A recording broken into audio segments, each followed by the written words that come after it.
William Wordsworth's poem, The World is Too Much With Us. A brief introduction.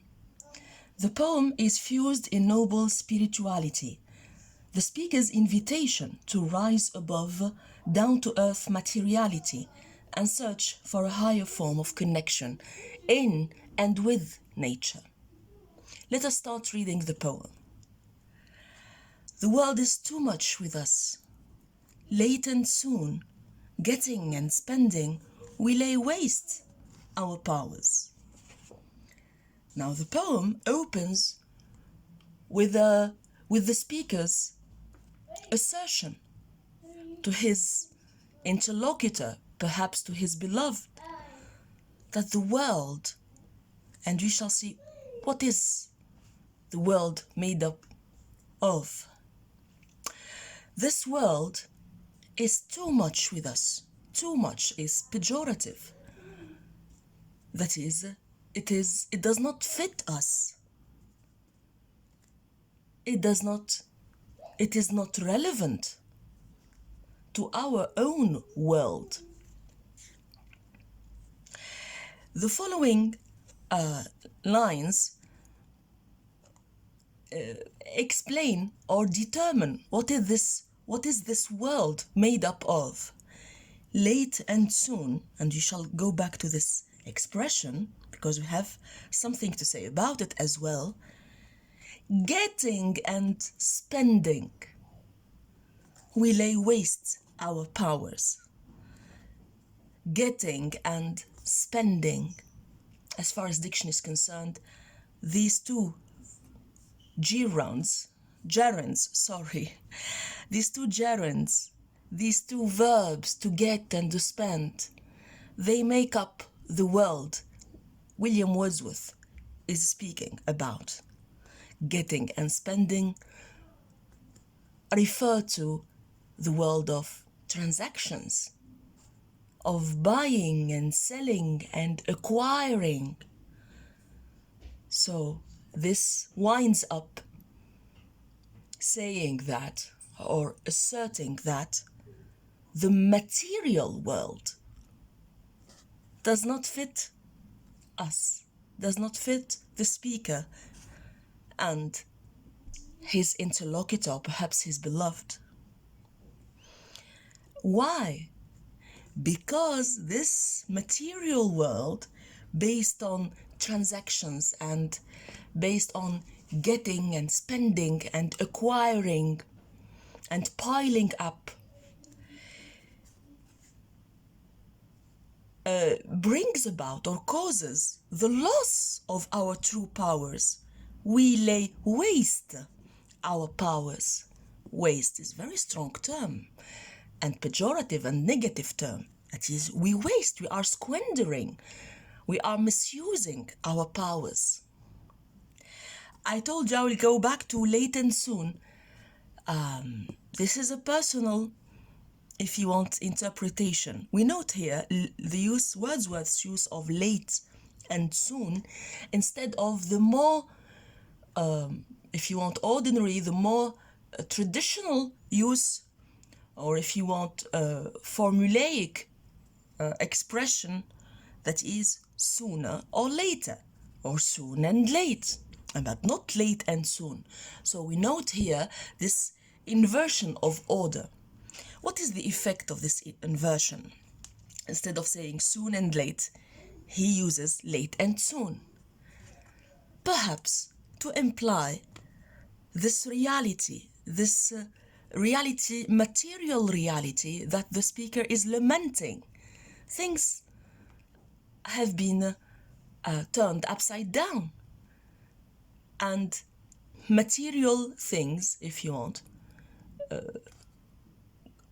acquired more importance in a human's life than other, perhaps much more fundamental aspects, or if you want, agents in his existence, like nature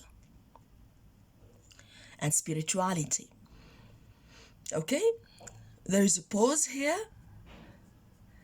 as if the speaker is gathering his, if you want, gathering his courage and his determination to evoke a sort of antidote to this lamentable situation. Little we see in nature that is ours.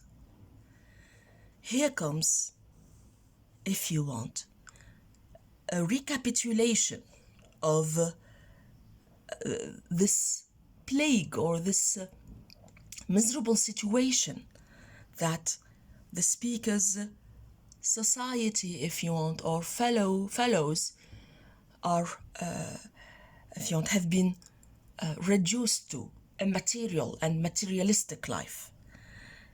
And because of this, little we, who is we? Wordsworth and his fellow men and women, his compatriots. Don't forget that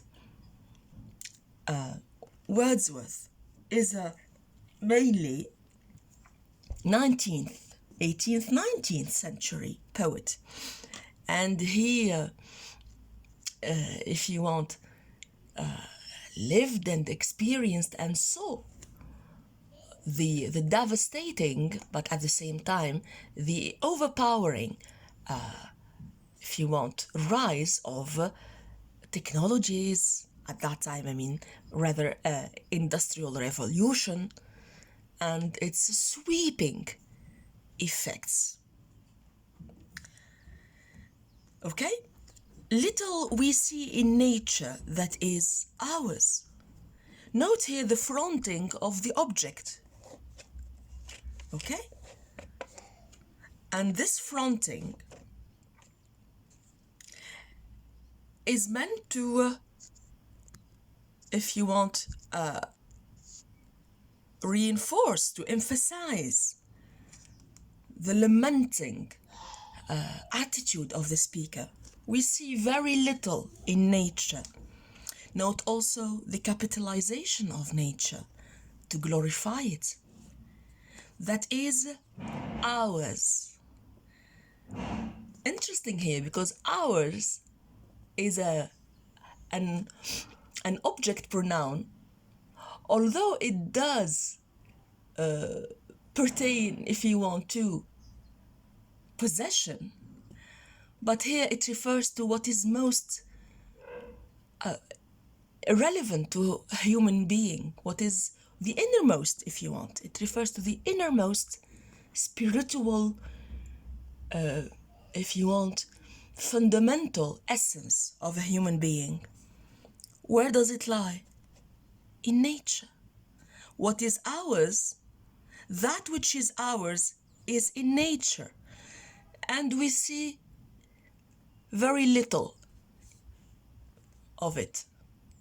We have become, if you want, we have lost our far-sightedness. Okay, we have become very short-sighted. We no longer look for what is most fundamental to us, which lies in nature. Again, another repercussion of this. Here the speaker is sort of enlisting the repercussions of this sweeping materiality plaguing him and his society. We have given our hearts away. We have given our hearts away. Okay? We have given up on our hearts. And the heart, as you know, is, if you want, the cradle, the place of intuition, of spirituality. And intuition, as you know, is very dear to romantic poets. Then comes the sentence, if you want, that is the judgment, a sordid boon. Beautiful, memorable noun phrase, which is actually here an oxymoron. It's obvious that it is an oxymoron. Sordid means this is the worst human characteristic. Sordid means immoral, selfish, greedy. All these bad, if you want, characteristics, moral characteristics, are gathered up in sordid, right? This is utter immorality. And boon means blessing. So you see here, the speaker is referring to the worst blessing that one can have, which is the loss of the heart and the wasting of true powers. What are these powers? Contemplation, intuition, spirituality. We have lost all this. Note also the exclamation. The tone, as far as tone is concerned. The speaker here is expressing his indignation, frustration, exasperation at this lamentable situation. Then we move to a beautiful series of imagery that is inspired from nature. The sea that bears her bosom to the moon. Now, as if here Wordsworth, right after having, if you want, asserted this very regretful and very lamentable, and regrettable situation, is presenting us with the antidote, with a sort of balm, with a sort of counterpoint to the slack of heart and humanity and spirituality. The sea that bears her bosom to the moon, the winds that will be howling all hours and are upgathered now like sleeping flowers. Beautiful, beautiful set of 3 instances of imagery. The first one is marked, if you want, is notable for the expression of a sort of intimacy between the sea and the moon. The sea, capitalized sea, to imply that the sea offers, or the sight of the sea offers, countless, if you want, gems and countless pictures. If one sees or knows how to see and how to contemplate. Note also that all of the images here are marked by personification. The sea bears her bosom. Bosom, as far as diction is concerned, implies intimacy, close relationship to the moon. How can this be? That is true. What is this imagery describing? Well, actually, it can describe the soaring waves of the sea. So much so that those waves, those mounting waves, they can reach the moon. The winds that will be howling at all hours. Note also howling. Not only it tells us about, or it is a case of personification here. Okay, this is an auditory imagery, but howl also implies feeling, to cry because of pain and or suffering. Note also the use of assonance in howling and hours. Excellent use of assonance with long vowels, which may, if you want, evoke this this powerful sound of the wind, of the howling wind. Both of these, the waves and the sound of the winds, are upgathered now. That is, they are calmed down. They have calmed down now. The wind has subsided, okay?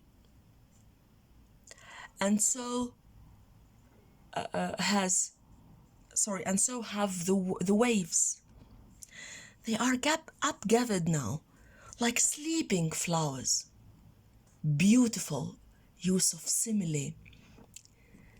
Original as well, sleeping flowers, evoking serenity after tumult, after very loud and shrieking sounds. For this, what does this refer to? This here refers to the three previous lines. For this wealth of inspiration, of sounds, of visions, for everything, we are out of tune. Again, here comes this, if you want, regrettable judgment or conclusion that we have become out of tune. Extraordinary. This use, this expression, still up to date. We are not connected anymore to what is most fundamental to our existence and our being. It moves us not. It no longer moves us. Move, as far as diction is concerned, is a very strong term. It refers, it pertains to the heart, to feelings, okay, emotions. But we are not moved. We have become petrified. Then the culminating effect comes with this exclamation, climactic moment, if you want. Great God! The speaker reaches. That is, actually here, at this point, the speaker loses his temper and loses his patience. I'd rather be a pagan, suckled in a creed outworn. Note here the use of would rather, which expresses preference. The speaker prefers to lose his Christian faith and be a pagan, okay? Be a pagan from the Middle Ages,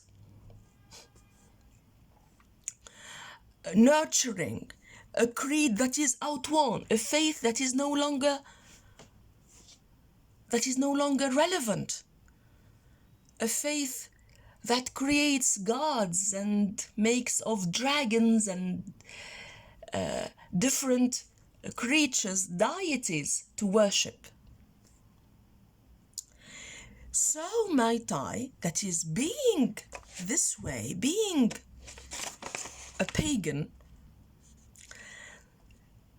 standing on this pleasantly and laying on this, note here the use of pleasant to him and to his being, li,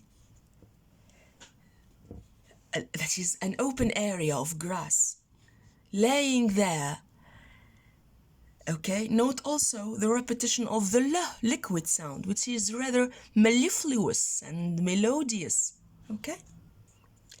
And have glimpses. Why actually did he especially choose the pagan? Because, as I told you, pagan religion seeks its deities, its gods in nature. And being thus, I might have, that is, glimpses that would make me less forlorn. I will have glimpses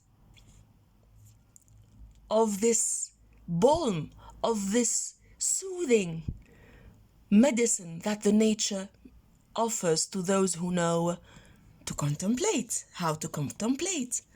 And this would have a soothing effect upon me. I will become less miserable.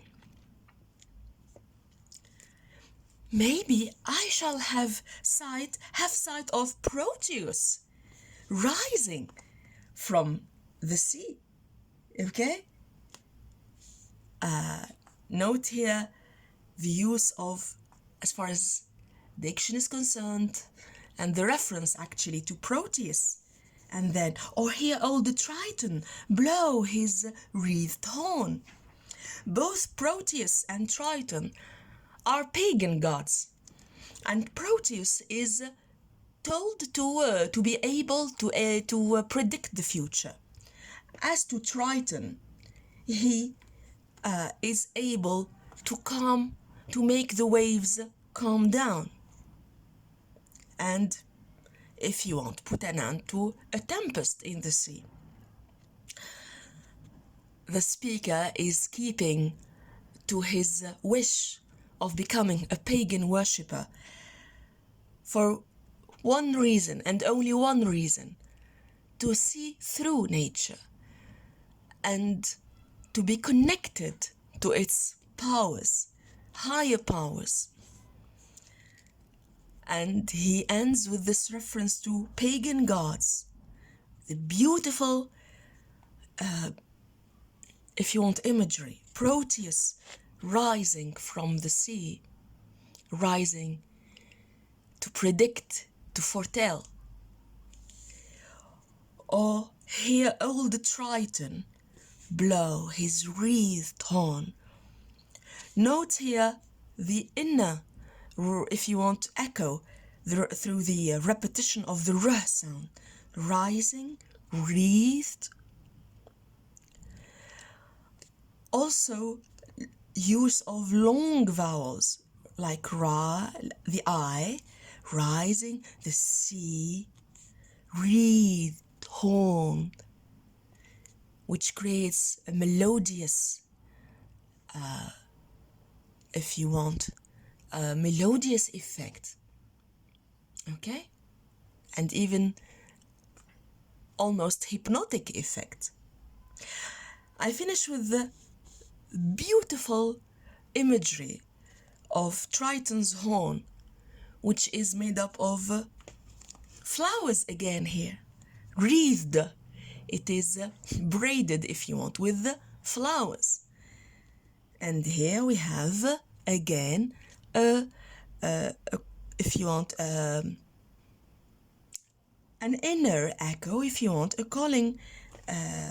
This expression conjures up the sleeping flowers of the previous lines. Okay? Sleeping flowers, and Triton making the sea calm down. All this to imply the soothing effect of nature and the soothing effect of its sights and sounds, which, unfortunately, the speaker's fellow men and women have lost vision and perception of. Little we see in nature. We have given our hearts away. It moves us not. We are out of tune. All these,